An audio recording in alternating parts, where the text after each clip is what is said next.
welcome to AAU TV's edition. This season, we are celebrating academic mentors, academic icons, to interview them and to know more about their life story. The Association of African Universities on Facebook and on YouTube. You can also follow us on Twitter at AAU_67. Today we have a great personality to kickstart our maiden edition of Technology is a top-ranked private technology university in Ghana. The university offers world-class bachelor's, master's, and PhD degree programs.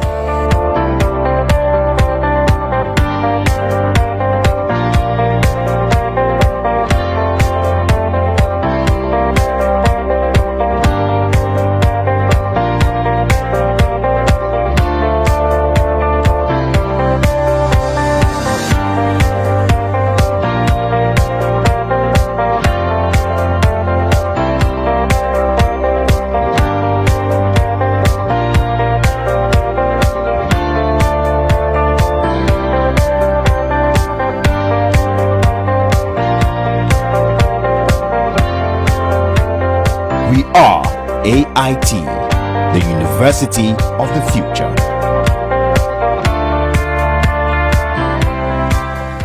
Hello and welcome back to Impact Stories on AAU Television. AAU, the voice of higher education in Africa. As I mentioned before the break, we are celebrating an academic icon who is not only a household name, but has made it big on the international higher education front. He was born on 24th of March, 1939. And by our calculation, indeed, he was the immediate past president. Besides his impressive academic laurels, awards, to his credit of the Council of State of the Republic of Ghana from 2009 to 2013. Distinguished viewers, it is my honor and pleasure to introduce Professor Akilapa Sawyer. Professor, welcome to AAU Impact Stories. Thank you for the setting up of AAU television, which I think is a fantastic idea. Thank you. And I'm of you to say this to us. You have been a former Secretary General of the AAU, and it's always good to hear from you. And I recall the last time I actually saw you in public. It was about 2 weeks ago, and the applause that you received from the audience was outstanding. Prof, you remember when we were at IDEM? Yes, I remember that. I remember that. When the list of dignitaries were mentioned, there was some unusual quietness. But when the name Professor Akilapa Sawyer was mentioned, there was such a huge applause. So we want to know, Prof, the name Akilapa Sawyer. Sometimes we confuse where even the pronunciation. Right. And the spelling. And the spelling. Yeah. Some say Akilapa, and then the Sawyer comes with a double R. That's right. So can you please take us through the Sawyer family tree? Very, very briefly, my grandfather on the father's side was actually from Sierra Leone. But he grew up in the time when there was a British colony in West Africa. And the Sierra Leonean educated people were used by the British all along the coast, through what is now Ghana, through Nigeria, back and forth. So he was a merchant, and he traveled across the whole the West Coast. So part of my roots go back to Abeokuta in Nigeria, but also Sierra Leone. Really? Yes. You are a Pan-African then? Very much so. More than that, I'm a global Pan-African. What is that, Prof? Because the Sawyer is from the slave origins. Apparently, my forebears were part of the released slaves from Canada who came back to settle in Freetown, Sierra Leone, and came with the Sawyer name from there. And the Akilapa name, I think, is Yoruba. So my West Africanness and my diaspora connections are clear from the name. Viewers, we are actually celebrating an international icon. Thank you very much. So, did you ever school in Sierra Leone or Nigeria? No, I didn't. You were born in Ghana? Yeah, I was born in Ghana. I've lived in Ghana. I've been to Nigeria and Sierra Leone. Okay. But I never spent time there. My family is there in Sierra Leone. Okay. The family there. Wow. So you relate with them very well? Absolutely, yeah. Okay. So I'm very West African in that sense. You are West African. Yes. I once chanced upon one name, I feel like Pasoya again in Ghana. I don't know whether you are related. I'm related. Any Akila Pasoya is a relation. Okay. All right. Yes. Okay.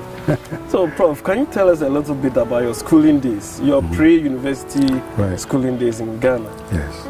Well, I went to government school in what is now around the Kingsway area. You know the Kingsway, the old days. Yes. Government school. I think it's still there. Kimbu, yes. Kimbu. And I went to. From there, I went to what is now senior high school, which was then, I suppose, middle school. Yes. Then to still at Kimbu? No. That was yeah, Kimbu. At Kimbu? Yes. Okay. I don't know what it is now. It was Kimbu then. Yes. Then off to Achimota in 1952. Wow. And of course, I spent 7 years there, did my A-levels before going abroad to professional work. Oh. So you spent 7 years at Achimota School? Yes, 52 to 59. Okay. I did my O-levels in 56 and actually 58, I beg your pardon. Okay. And then my A-levels in 58. Okay. Yeah, so that's a normal span, 7 years. Yeah. So can you tell us a little bit about your school days at Achimota School? Very interesting period. Okay. Looking back now, what stands out was the quality of the education, not just teaching, because we were very privileged to have had teachers who were at least half or more from the UK, the UK public school system, what they call public school in those days, who brought to the then Gold Coast the idea of a very rounded education. Okay. So while we were covering in the curriculum things like Greek literature and history, we were also involved in farming, in woodwork, and so on. In other words, it was a very rounded education, but also in sports, very, very much. Oh, that made you a complete person. Absolutely. Yeah. I mean, and in those days, everybody had to play almost all sports, even the ones who were not very good. Really? You had to swim, you had to play volleyball, you had to play soccer, you had to play everything, because the best one on the team. But everybody did some sports. Prof, I'll come to your sporting days. Wow. So who were some of your mates? Well, if you can remember. Yes, indeed. I can pick out one right away. Ayekuyama. Okay. He was my form mate right through from Form 1 to Form 7, a very close friend. Wow. There was a Jackson, I don't know if you know, also a Jackson who was the Bank of Ghana. No. Quite a few names like that, you know. Okay. Were mates of mine at the time. Well, did you pick any leadership position? I was such a naughty boy. Oh my goodness. In fact, no, we don't believe that. I'm telling you, I remember my housemaster was so fed up with me that he told me I would end up in prison. Oh my goodness. He did. Well, so far I haven't been in prison yet, but there's still time. But Mr. Allen was very clear that given how naughty I was, I would end up on the wrong side of the law. So you still remember his name? Very much. I hope you have forgiven him. Well, I laughed at him. You did? Even then, you know. No, I was very naughty. So I was appointed to a position only in my final year as a dormitory monitor. Dormitory monitor. Yeah, which was, I suppose, a reluctant by the authorities, you know, all right, have something, you too, you know. Oh, okay. Yeah, I was very much a rebel. Oh, I see. Yeah. You don't look like one. Well, okay, Prof. So in your school days, what were your career ambitions? Right. And what really motivated you to aspire for such careers?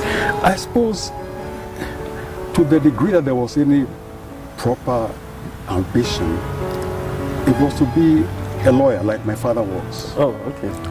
It was a vague idea. The whole family thought I'll be the lawyer of the family and so on. So I had vague ideas about doing law at some point. But of course, it was very much a child's dream at the time. You know. But that was my main drive. Okay. But were there other careers during the pre-independent and immediate post-independent era? I suppose, looking back now, the main prospects would have been in the public service or the professions, in particular law and medicine. Okay. Things like engineering came along later. They were not quite, not at the time. So where were we getting the engineers? From outside, mostly. Okay. There were a few local engineers. There were some. But the ambition of young people was not to be an engineer, but to be a public servant, or even in the commercial sector, and so on, but also in professions. Okay. Mine was to be a lawyer because my family had this record of legal work. Yes. Wow, that's very good to know. Okay.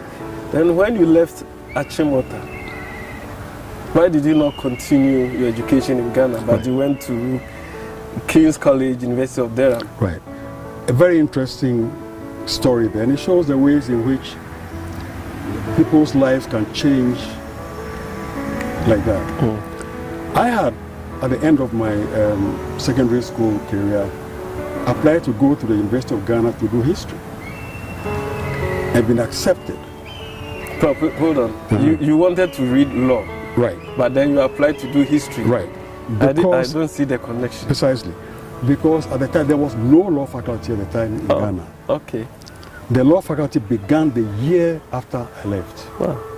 So there was no law faculty here. So I kept on the normal academic work, going to do history. Why did I go and do law instead of history? Interesting. My mother, who of course was a widow at the time, was talking to one of the tenants of our property, who asked, "How's your son doing? What is he up to?" And she said, "Well, he's just done his A-levels, done very well. He wants to go and do law, but with no money, so he has to go to Lagos." And this tenant, a foreigner at the time, said, "Well, we owe you rent, so we are prepared to advance the money for his education abroad and take it from the rent." That's a generous offer. Amazing. Wow.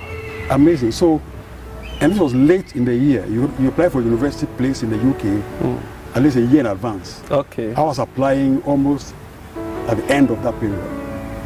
So my choice of university was very limited. Very, very. My sister was in the UK at the time and luckily got Durham. King's College, Durham for me. Wow. But it turns out, interestingly, that my father's law degree was also from Durham. Wow. Because he took his law degree in Forabe College in Sierra Leone. And in those days, Forabe awarded Durham degrees. So my father was LLB Durham, and guess what? So was I. I was heading a law firm